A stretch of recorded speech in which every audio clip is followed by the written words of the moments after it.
Darating ang araw, kanilang iiwanan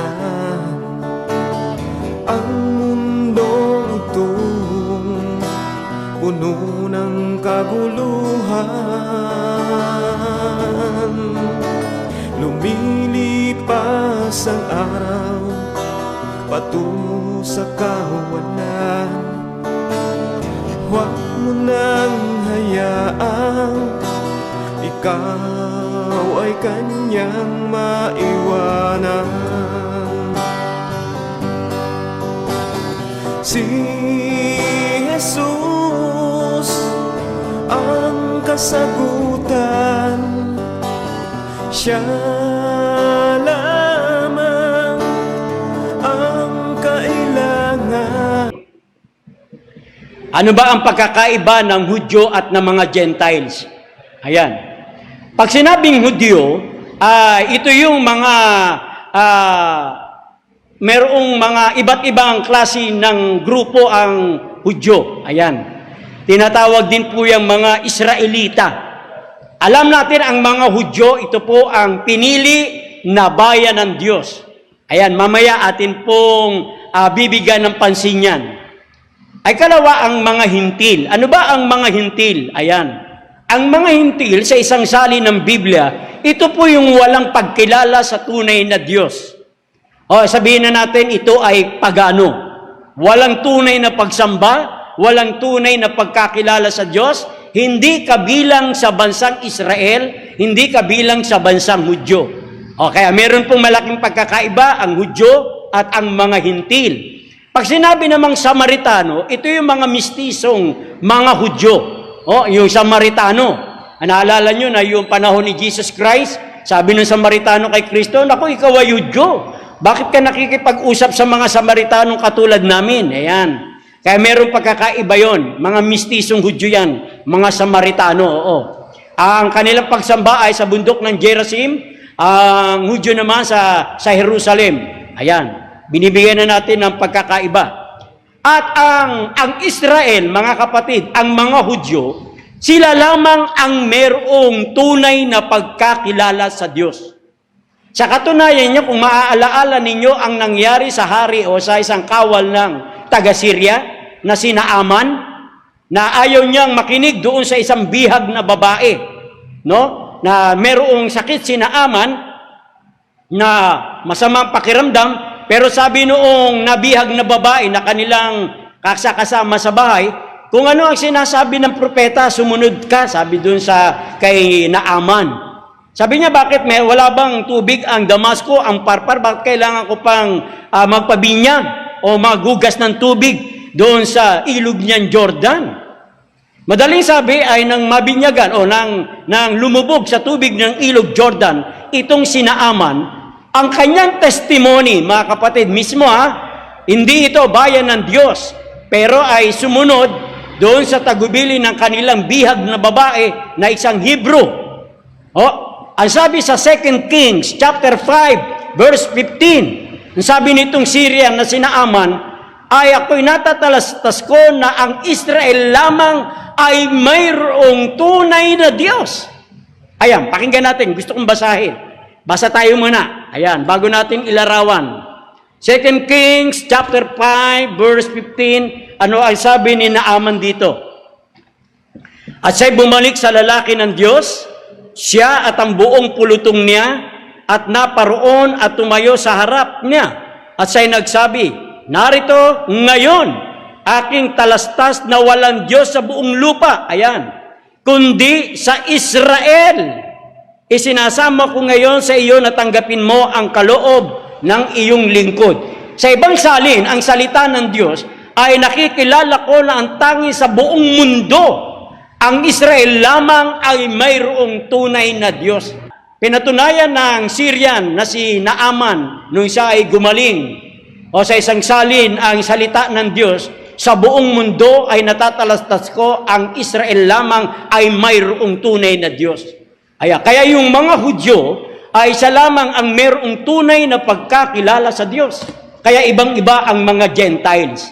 Ngayon, sa loob ng bansang Hudyo, ay nariyan din ang mga iskriba, nariyan din ang mga Pariseo, nariyan din ang mga Saduceo, nariyan din yung tinatawag na rabay.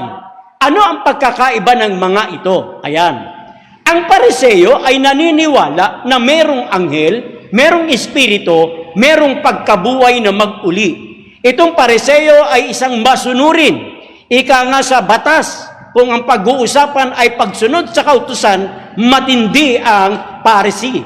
Ayan, isang uri ng grupo ng mga Hudyo. Ayan. At ang Saduceo naman, ito yung mga tinatawag na makabagong Hudyo. Ang sabi diyan ay, ang mga Saduceo naman, hindi naniniwala sa espiritu, hindi naniniwala sa mga anghel, lalong hindi naniniwala sa pagkabuhay na mag-uli. Mga Hudyo rin yan. Pariseo, Sadiseo. Ang iskriba, ano naman ang scribe? Ang iskriba, ito naman yung mga tao na dalubhasa sa kautusan ng mga Hudyo. Ayan, no? Sila yung mga guro. Kaya ang unang lumitaw na salitang scribe ay sa aklat ni Ezra sa kapitulo 7, talatang 11-12. Si Ezra ang saserdote, siya rin ang pare, siya rin ang iskriba. Ayan. Yun ang unang kauna-unahang salitang iskriba na lumitaw sa panahon ni Ezra sa chapter 7 ng kanyang aklat. Ngayon, ano naman ang rabay? Ayan. Ang rabay, ibig sabihin, ito ang kinikilalang dalubhasa sa kasulatan at mga tagapagturo sa reliyon ng bansang Hudyo. Ayan. Nakikita ninyo, no? Scribe, Pharisee, Sadducee, saka mga rabay. Yan mga grupo ng mga Hudyo. Ngayon, itong mga Hudyong ito, itong mga Israelitang ito, sila lamang ang pinagkatiwalaan ng mga katotohanan. Lakat ng aral, lakat ng tipan, ng pangako, maging sa binhi ni Abraham. Ang mga Hudyo lamang ang pinagkatiwalaan. Wala nang iba. Ang mga Hudyo mismo. Sila yung pinili na bayan ng Diyos sa kabila ng matitigas ang ulo. Sa kabila ng puro sila reklamo. Kaya sabi sa atin ng Deuteronomy 6 o Deuteronomy 7, hindi ko kayo pinili dahil sa kayo ay marami, kundi pinili ko kayo dahil kayo ay kakaunti sa bilang. Ano ba ang dahilan kung bakit pinili ng Diyos itong mga Hudyo? Itong mga Hudyong ito, tinatawag na Israelita, ang layunin ng Diyos, sila ang maghahatid ng mga katotohanan sa kalapit bayan nila. Pero sang-ayon sa kasaysayan, ang ginawa ng mga Hudyo, hindi nila ito ipinamahagi. Ito'y kanilang kinimkim, kanila po itong sinarili. Kaya nabigo ang panukala ng Diyos sa mga Hudyo. Sa katunayan, ang sabi nga sa atin ng aklat ng Taga-Roma, sa kapitulo 3, talatang 1 at 2, sa kanila ipinagkatiwala ang aral na buhay. Ano ang kahigitan ng mga Hudyo? Ano ang kahigitan ng hindi pagtutuli? Una sa lahat. Ayan. Chapter 3 ng Taga-Roma, verse 1 and 2. Ang sabi diyan ay, sa mga Hudyo ipinagkatiwala ang mga aral ng Diyos. Kailan nila tinanggap ito? Saan nila tinanggap? Sino ang nagbigay? Ang nagbigay po ng aral na ito ay walang iba kundi ang ating Panginoong Jesucristo sa pagpapakilalang ako si Yahweh, ako si El Shaddai, ako si Jehovah, ako si Jehovah, ayan, si El Shaddai. Ayan, nagpapakilalang si ako nga, walang iba kundi si Kristo. Kaya nung pagdating ng Israelita, pagdating ng mga Hebrew, pagdating ng mga Hudyo, doon sa bundok ng Sinai, ibinigay ni Jesus Christ ang lahat ng aral dito sa mga Hudyo para ibigay sa atin. Yun ang plano ng Diyos. Pinili ng Diyos ang bansang Israelita para dalhin ang lahat ng katotohanan sa kanilang kalapit bayan. Kaya ang sabi ng Gawa, Kapitulo 7, talatang 37 hanggang 38, ang sabi sa atin, itong si Moises, na ang kanyang iglesia sa ilang, na nagsitanggap ng mga aral na buhay upang ibigay sa atin. Ayun ang liwanag. Ano po? Pero dito, sa kasaysayan ng Biblia, mga kapatid, sa kasaysayan ng Biblia, ay nabigo ang Diyos sa mga Hudyo. Kaya merong natira, merong nalabi. Bakit hindi ba pumasa ang mga Hudyo? Tingnan ninyo, sa Kapitulo 9 ng Aklat ng Taga-Roma, mula sa 31 hanggang 33, ang mga Hudyo, ang sabi sa atin, ay sumunod sa kautusan dahil sa kawalan ng pananampalataya kay Kristo. Sila'y natisod sa batong kinatitisuran. Pakinggan nyo, nais kong basahin.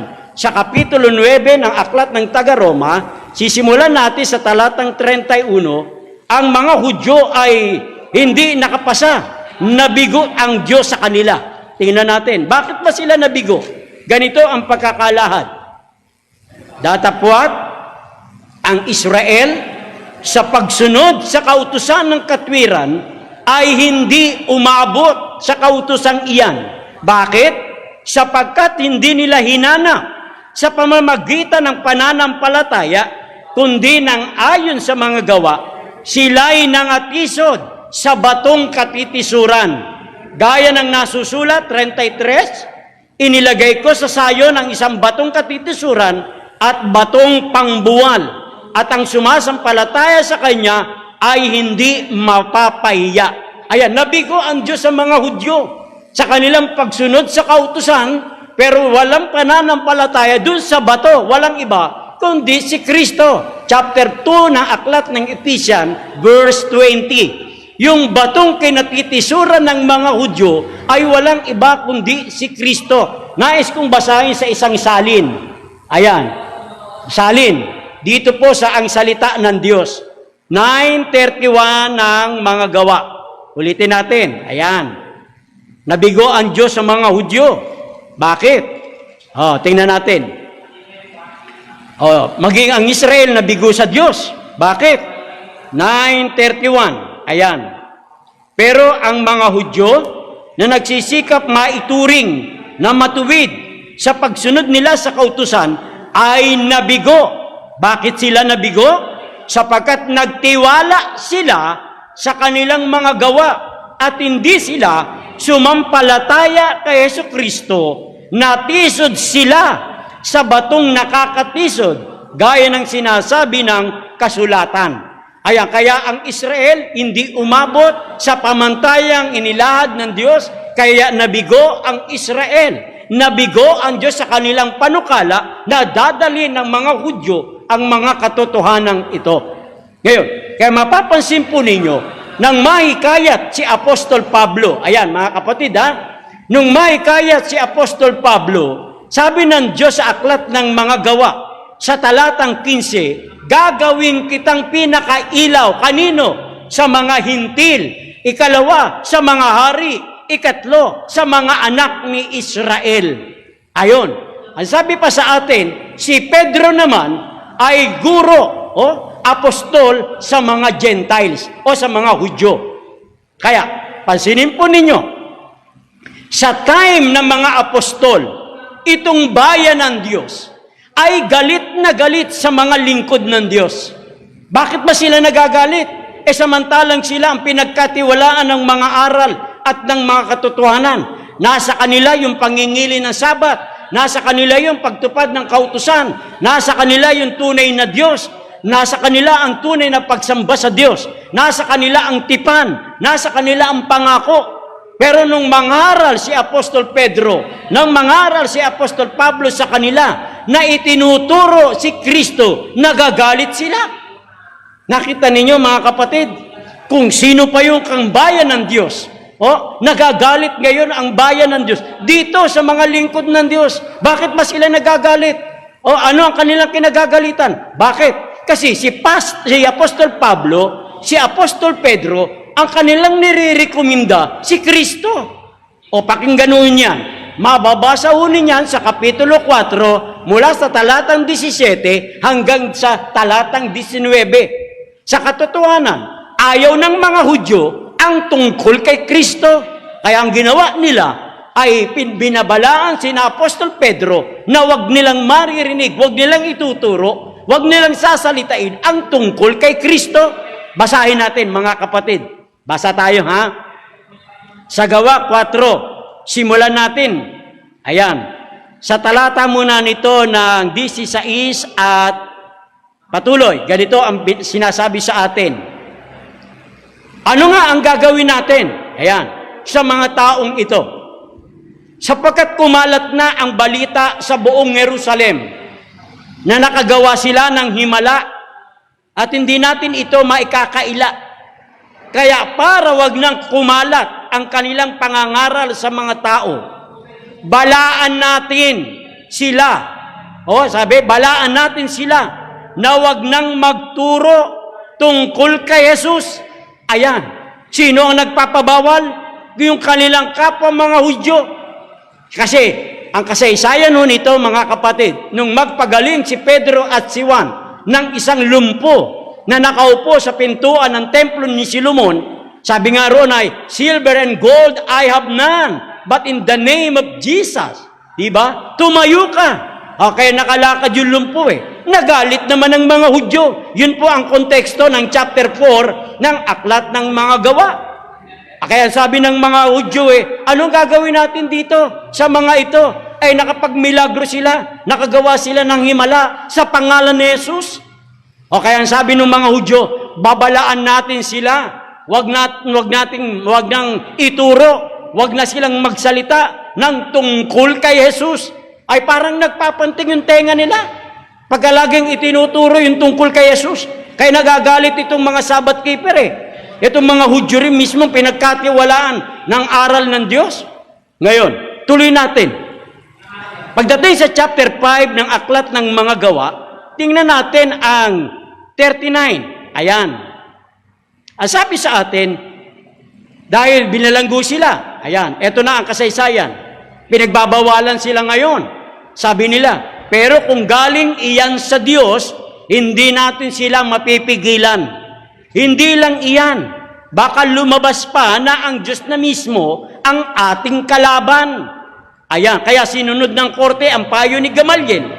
Ipinatawag nilang muli ang mga apostol at pinahagupit. At pagkatapos, binalaan sila na wag nang magturo pa tungkol kay Jesus, pinalaya sila. Ayan. Kaya sa time ng mga apostol, maging ang mga lingkod ng Diyos, pinagbabawalang mangaral ng tungkol kay Jesus. Sino nagbabawal? Yung kanilang kapwa kababayang mga Hudyo na pinagkatiwalaan ng mga aral ng Diyos. Ngayon, tingnan ninyo ang kasaysayan ni Apostol Pablo sa Kapitulo 17 ng Aklat ng Mga Gawa. Every Sabbath, every Saturday, nagpupunta si Apostol Pablo sa kapilya, sa sinagoga ng mga Hudyo. Pag tininan ninyo ang Kapitulo 17, 1, 2, 3, nakikipagtalo si Apostol Pablo. Bakit kaya? Itinuturo ni Apostol Pablo sa sinagoga ng mga Hudyo sa araw ng Sabat, itong Kristo na ipinapo nyo sa krus, ito ang Misaya. Ayun. Ang manang marinig ito ng mga Hudyo, nagalit. Ang sabi ng isang salin, mga kapatid, ang sabi ng isang salin, itong mga Hudyo nagalit kay Pablo. At ang ginawa ng mga Hudyo, yung mga basagulero, sabi ng saling Tagalog ang salita ng Diyos, nais kong basahin chapter 17 ng Mga Gawa. Simulan natin sa 1 hanggang 5. Ganito. Dumaan sila sa Amphipolis at sa Apollonia hanggang sa nakarating sila sa Thessalonica. May bahay-sambahan ang mga Hudyo roon. At ayon sa nakagawian ni Pablo, pumasok siya sa bahay-sambahan at sa loob ng 3 araw ng pamamahinga, nakipagdiskusyon siya sa mga tao roon. Ginamit niya ang kasulatan para patunayan sa kanila na ang Kristo ay kinakailangang magtiis at muling mabuhay. Sinabi ni Pablo, itong si Jesus na aking ipinahahayag sa inyo ay ang Kristo. Ang iba sa kanila'y naniwala at sumama kina Pablo at Silas, marami ring mga Grego na sumasamba sa Diyos. Ang mga kilalang babae ang sumama sa kanila. Pero, verse 5, pero nainggit ang mga Hudyo kana Pablo at Silas, kaya tinipon nila ang mga basagulerong tambay sa kanto. Nang marami na silang natipon, nagsimula silang manggulo sa buong lungsod. Ayun, nakita niyo mga kapatid, sa kasaysayan ni Apostol Pedro, sa kasaysayan ni Apostol Pablo, na ang kanilang itinuturo ay si Kristo. Nagagalit ngayon ang mga Hudyo. Napansin ninyo? Basahin po ninyo mga kapatid, ang buong aklat ng mga gawa, makikita po ninyo, ang sentro ng pagtuturo nila, si Kristo, mapa-Hudyo, mapa-Hintil, ang kanilang pangangaral tungkol kay Kristo, nagagalit ang mga Hudyo. Kaya ang babala sa kanila, ibinilanggo, wag na nilang marinig ang pangangaral, ang pagsasalita tungkol kay Kristo. Ayan, mga kapatid, sa ating panahon, sino kaya ang nagagalit? Pagka itinuturo si Kristo, pagka isinasalita si Kristo, pag ipinapangaral si Kristo, sino kaya ang nagagalit? Sino kaya ang nagbababala sa atin na wag nang salitain, wag nang ituro ang tungkol kay Jesus? Di ba? Ayan, ang tanong sa atin ngayong hapon, mga kapatid. Kaya ang mga Hudyo, ayan, kaya nga ang sabi ni Apostol Pablo, kung merong sinisigaw si Prophet Isaiah na nalabi, ang bilang ng Israel ay gaya ng buhangin sa dagat, ang nalalabi lamang ang maliligtas. Ba? Meron ng paiwatig si Prophet Isaiah. Sabi ni Apostol Pablo sa 9:27 ng taga-Roma, kung ang bilang ng Israel ay gaya ng buhangin sa dagat, ang nalalabi lamang ang maliligtas. Ayan, 9:27 niya ng Roma, na ang cross-reference na ginamit ni Paul, yung Isaiah chapter 10, 20 at 21. Ulitin ko po, ano sabi ni Apostol Pablo na hinango niya sa sulat ni Prophet Isaiah? Kung ang bilang ng Israel ay gaya ng buhangin sa dagat, ang nalalabi lamang ang maliligtas. Ayun. Ano ang sabi ni Apostol Pablo gaya ng ating pag-aaral? Yung pangako, na binhi ay yung pangako sa nalabi. Hindi lamang sa panahon ni Abraham, hindi lamang sa panahon ni Apostol Pablo. Ang sabi ni Apostol Pablo sa kapitulo 11, talatang 5 ng taga-Roma, kung ang bilang, ang sabi niya roon, kung sa panahong kasalukuyang ito ay merong nalalabi. Ayan, gusto kong basahin. 11:5 ng taga-Roma. Ayan. Tingnan natin. 11:5 ng taga-Roma. Gayon din nga, sa panahong ito, kasalukuyan, ay may isang nalalabi, may isang remnant, may isang natitira. Ayon sa pagkahirang ng biyaya, ayun, sa habag ng Diyos, ayan, sa awa ng Diyos, sa panahong ito, ay merong nalalabi, merong natitira, may remnant. Yan. Kung si Pablo, sinasabi niya, kung si Prophet Isaiah sa chapter 10, verse 20 at 21, ay gaya ng buhangin ng dagat ang Israel, ang remnant lang, ang nalabi lang, ang maliligtas.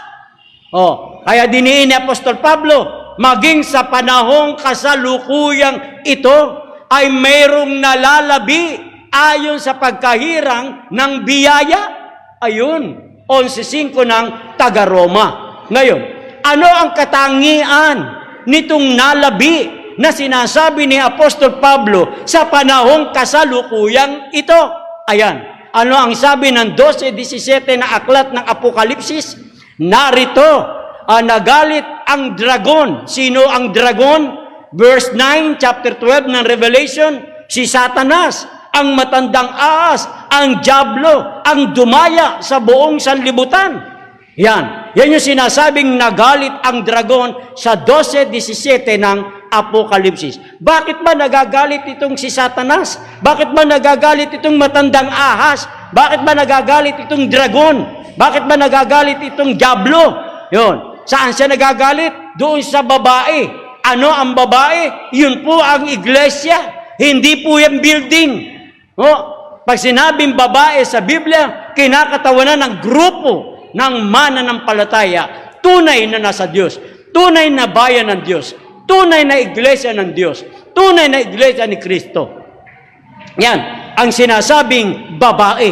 Ano ang katangian na kinagagalitan ni Satanas? Ay sabi doon, ay tumutupad ng mga utos. Ayon, ano pa? May patotoo ni Jesus. Ano ba yung patotoo ni Jesus? Sabi sa atin ng Biblia, sa 19 na aklat ng Apokalipsis, talatang 10, ito ang espiritu ng propesiya. Ayon, sa makatuwid, nagagalit si Satanas doon sa babae, sa nalabi, doon sa sumusunod, sa utos, at merong patotoo ni Jesus. Ayan po ang mga nalabi. Yan po yung sinasabi ni Apostol Pablo na sa panahong ito, sa kasulukuyan, ay merong nalalabi ayon sa pagkahirang sa biyaya ng ating Panginoon. Ayan po ang ating pag-aaral sa mga oras pong ito. No? Kaya maliwanag mga kapatid, ang mga Hudyo na pinagkatiwalaan ang aral ng Diyos na tumanggap sa bundok ng Sinai para ibigay naman sa atin. Hindi tayo Hudyo sa laman, mga kapatid. Hindi tayo Israelita. Pero dahil tinanggap natin yung aral, tinanggap natin si Kristo sa pananampalataya, ay naging kabahagi tayo ng pangako ng Diyos sa Israel. Yung tipan, yung buhay na walang hanggan, yung tunay na pagsamba sa Diyos, ay ipinagkatiwala sa Israel. Tinanggap po naman natin sa pananampalataya, kaya tayo ngayon ay tinatawag na spiritual Israel. Hindi tayo Hudyo sa laman, kundi Hudyo sa Espiritu. Ayan, 2:28-29 ng aklat ng mga taga-Roma. Ano ang sabi pa sa atin? Itong mga hintil na dati, ayan, dati walang Diyos, walang pagkakilala sa Diyos, walang bahagi sa tipan, walang pangako, pero dahil sa kanilang pananampalataya, sila ay isinanib, sila ay idinugtong, sila ay isinangkap. Pakinggan po ninyo. Sa aklat ng Efeso, sa Kapitulo 2, tingnan natin. Simulan natin sa talatang 11. Ayan. Nais kong basahin. Kaya nga, alalahanin ninyo na kayo noong una mga hintil sa laman, tinatawag na di pagtutuli, niyaong tinawag na pagtutuli sa laman, ginawa ng mga kamay. Na kayo ng panahong yon ay mga hiwalay kay Kristo, na mga di kabilang sa bansa ng Israel, at mga taga-ibang lupa, tungkol sa mga tipan ng pangako, walang pag-asa, walang Diyos sa sanlibutan. Datapwat ngayon kay Kristo kayo, na noong panahon ay nalalayo, ay inilapit, ayan, inilapit sa dugo ni Kristo. Ayan, kaya sa pananampalataya ng mga hintil, na dati hindi bayan ng Diyos, walang pag-asa, walang pangako, walang tipan, walang buhay na walang hanggan, dahil sa dugo ni Kristo, sa kanilang pagsampalataya, sila ngayon ay nailapit. Kaya sino po ang bayan ng Diyos ngayon? Ayan, walang iba kundi tayong mga Seventh-day Adventist Church na sa gisag ng 3 sinugong angel, na siyang kinatawan ng Diyos na magdadala ng pabalita sa lakat ng bansa, wika at bayan. Kaya ang sabi ng unang Pedro sa Kapitulo 2, talatang 9, ang sabi diyan, nais kong basahin, kayo ay bansang hinirang, pinili ng Diyos, kaya ipahayago ninyo, ang sabi sa atin, ipahayag ang mga katotohanan. Ayan. 2, unang Pedro 2, 9 at 10. Nito. Datapat kayo, isang lahing hirang, isang makaharing pagkasaserdote, bansang banal, bayang pag-aari sarili ng Diyos, upang inyong ipahayag ang mga karangalan niyang tumawag sa inyo mula sa kadiliman hanggang sa kanyang kagilag-gilalas na kaliwanagan, na nakaraang panahon ay hindi bayan, tayo po yun. Dati hindi tayo bayan ng Diyos. Ang bayan ng Diyos ay mga Hudyo, ang mga Israelita. Pero ang sabi sa atin, Datapwat ngayoy bayan ng Diyos na nagsisipagkamit ng awa. Datapat ngayoy nagsipagkamit ng awa. Ayun, dahil tayo ay pumasok sa kasunduan, pumasok tayo sa tipan ng Diyos. Kaya ang sabi ng Diyos para tayo ay matawag na bayan ng Diyos, ay hayaan natin isulat ng Diyos ang kautusan sa ating puso, sa ating isip. Hebrew chapter 8, verse 10. Kaya isusulat ng Diyos ang kanyang kautusan sa ating isip at sa ating puso. Kaya sabi ng Diyos, kayo ang aking bayan, at yung kanyang bayan naman magsasabing, ito ang aming Diyos. Ayan. Hindi pwede ang taong magsabing, ako iglesia ng Diyos, ako iglesia ni Kristo. Hindi po. Ang Diyos mismo ang magtatagubilin. Pagka ang tao ang magtatagubilin sa kanyang sarili na siya'y iglesia ng Diyos, siya'y iglesia ni Kristo, siya'y saksi ni Jehovah, siya ay Jesus is Lord, ay hindi subok ang nagtatagubilin. 2 Corinthians chapter 10, verse 18. Para tayo may pagtagubilin ng Diyos na kanyang bayan, hayaan po natin ang kautusan isulat sa puso, isulat sa isipan. Kaya mismo ang Diyos magsasabing, ikaw ang bayan ko. Ayan, mga kapatid,